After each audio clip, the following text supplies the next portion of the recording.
श्री रामनवमी पर पश्चिम बंगाल में हिंदुओं पर हमले का जो सिलसिला शुरू हुआ था, उसे लेकर राज्य की सियासत गरमाई हुई है। हावड़ा के बाद हुगली में भी हिंदू शोभा यात्रा को निशाना बनाया गया।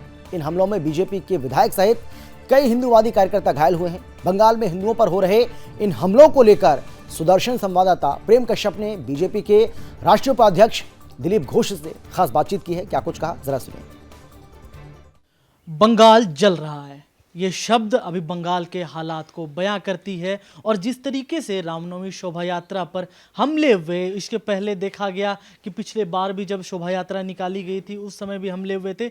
नुपुर शर्मा के मामले को लेकर जो एक हिंसा बंगाल में भड़की, ये जरूर सवाल खड़े करता है कि आखिर बंगाल की दिशा और दशा किस ओर जा रही है। इसी मसले पर हमारे साथ बात करने के लिए बंगाल से कद्दावर नेता, बीजेपी के वर्तमान में सांसद दिलीप घोष जी हैं।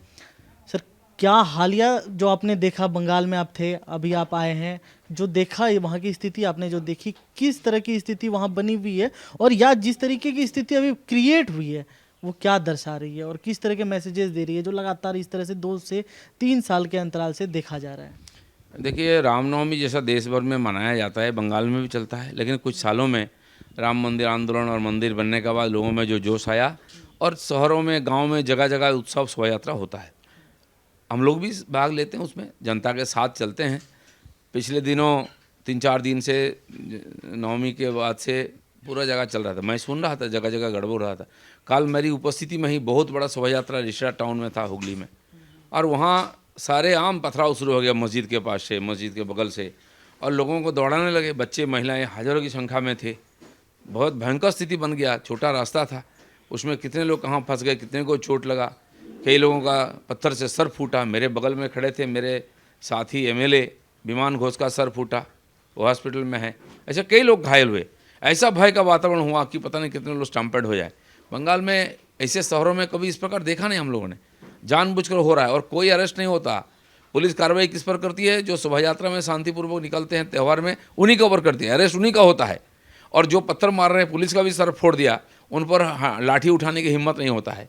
हमारे भीड़ को तितर बितर करने के लिए पुलिस वहाँ आंसू गैस छोड़ रहा था, बम फोड़ रहा था। मेरे गाड़ी के सामने बम पड़ा, आवाज़ हो रहा था, लोग डरे हुए भाग रहे थे। ऐसा भयंकर स्थिति, हिंदू समाज को डराने का प्रयास चल रहा है और इसी से टीएमसी पार्टी का राजनीतिक जो लाभ वो होता है। और कुछ समय से लगातार ऐसी घटना जो है सामने लगातार आती रही है।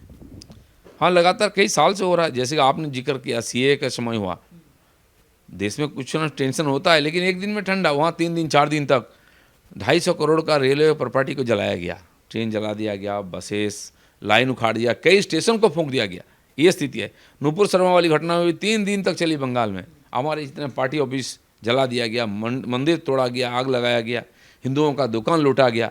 ये लगातार चलता रहा। और फिर एक बार वही है, ठीक पार्टीशन के पहले 46-47 में इसी प्रकार हिंदुओं को डरा धमका करके ज़बरदस्ती पाकिस्तान बनाया गया था, उनको बेघर किया गया था। आज भी बॉर्डर इलाका में 10-10 किलोमीटर हिंदू शून्य बना करके उसको बांग्लादेश बनाने का साजिश हो रहा है। और लगातार देखा जा रहा है जो भाजपाई नेता हैं उनकी हत्या भी कुछ मामले सामने आए थे, मारपीट के मामले सामने आते हैं। तो क्या डर का माहौल है आप लोगों के अंदर भी?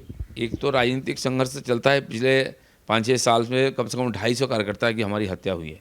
पोस्ट पोल वायलेंस में भी 50-60 को हत्या हुई है। केवल राजनीति करते हैं, बीजेपी करते हैं। इसीलिए पिछले महीने गृह राज्य मंत्री माननीय निशित प्रामाणिक, अपने क्षेत्र में ही उनका ऊपर अटैक हुआ, गाड़ी तोड़ा गया, उसका सीबीआई इंक्वायरी चल रही है।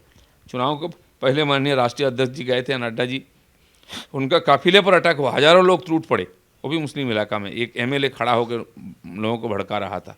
ये लगातार चल रहा है। और आज ये जो दहशतगर्दी हैं, ये जो उग्रवादी लोग हैं, ये इतने इनके हौसला बढ़ गया है। गोली बंदूक जगह जगह मिल रहा है और टीएमसी पार्टी के अंदर भी मार काट चल रहा है। अभी पिछले 4 दिन पहले उनके 2 लोग आपस में गोलीबारी में मारे गए। और तृणमूल की तरफ से कहा जा रहा है कि बीजेपी बाहर से लाई है। ये जो तमाम ये इस तरह के जो घटनाक्रम हुए, सब बाहर से लाए हुए लोग थे। पूरा देश में रामनवमी चल रहा है, जगह जगह शोभा यात्रा है। कौन बाहर का अंदर का? सरकार में वो है ना, उनका जिम्मेदारी है। कोई इस प्रकार गड़बड़ करने वाला है, उसको पकड़ना, उसको कानून के सामने लाना। लांछन लगाने का काम उनका नहीं है। ये तो निकम्मापन है। आप कर नहीं पा रहे हैं। 4 लोग व्यवस्था बिगाड़ रहे हैं, आप संभाल नहीं पा रहे। इसलिए हमें लग रहा है ये जानबूझ कर रहे हैं और केवल स्टेटमेंट देकर अपनी जिम्मेदारी अच्छा, आपको याद होगा कि जब रामनवमी शोभा यात्रा से पहले ममता बनर्जी का स्टेटमेंट आया था और वो स्टेटमेंट था कि जो तलवार है, डंडे हैं, इसको लेकर ना चले, नहीं तो ऐसी चीज़ें हो सकती है। तो क्या ये जो स्टेटमेंट था, पहले का स्टेटमेंट, ये किस ओर इंगित करता है? नहीं, ममता बनर्जी तो तलवार कहीं हथियार लेके शोभा यात्रा इस बार नहीं निकला है, सब जगह मना किया है, लोग खुशी से चल रहे हैं। ममता बनर्जी स्टेटमेंट दी थी अगर शोभा यात्रा मुस्लिम मोहल्ला में जाकर अटैक करता है तो कानून व्यवस्था सख्त करें, छोड़ेंगे नहीं।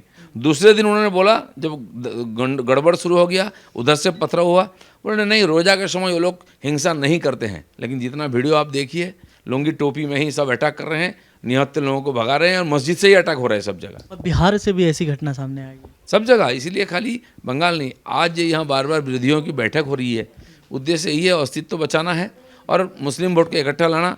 और मोदी जी की जो इमेज दुनिया भर में बना है, नोबेल शांति पुरस्कार के लिए उनका नाम आ रहा है, उनको और देश को बदनाम करने के लिए इनकी ये अंतिम लड़ाई है। चुनाव को पहले इसको और बढ़ाएंगे, देश को बदनाम करेंगे, नरेंद्र मोदी जी की इमेज को खराब करने के लिए वो प्रयास करें। आपको क्या लग रहा है कि भाजपा को बदनाम करने के लिए ये तमाम कोशिशें हो रही, 2024 का चुनाव भी सर पे है? नहीं, ये लोग तो बहुत पहले से ही कर रहे हैं, ऐसे करते करते कुछ पार्टियां चले गए, कुछ खत्म हो गए। आज कोई विरोधी पार्टी के नाते एक पार्टी खड़ा भी नहीं है, आज एक होने की बात हो रही, नेता तय नहीं है उनका, क्या इशू एजेंडा तय नहीं है, केवल अपना अस्तित्व बचाना और दूसरों को गाली देना। जनता देख रही है, जनता नरेंद्र मोदी जी के साथ, भाजपा के साथ है। देश की जो विकास हो रही है, दुनिया में जो नाम बढ़ रहा है, इससे जनता खुश है, इसलिए कितना भी चालाकी करे कोई फायदा होने वाला नहीं है। बंगाल के हालिया घटनाक्रम पे सांसद दिलीप घोष ने अपनी पूरी बात रखी और उन्होंने बताया कि किस तरीके से प्रॉपर प्लानिंग करके जो है इस तरीके के घटना को अंजाम दिया गया था और बंगाल को फिर से सुलगाने की कोशिश की गई थी। इसके बाद ये सवाल जरूर खड़ा होता है कि जहाँ जहाँ हिंदू घटा है और मुस्लिम की आबादी में बढ़ोतरी हुई है, वहाँ पर इस तरह की घटना जो है लगातार सामने आ रही है, चाहे वो बंगाल हो, चाहे वो बिहार हो।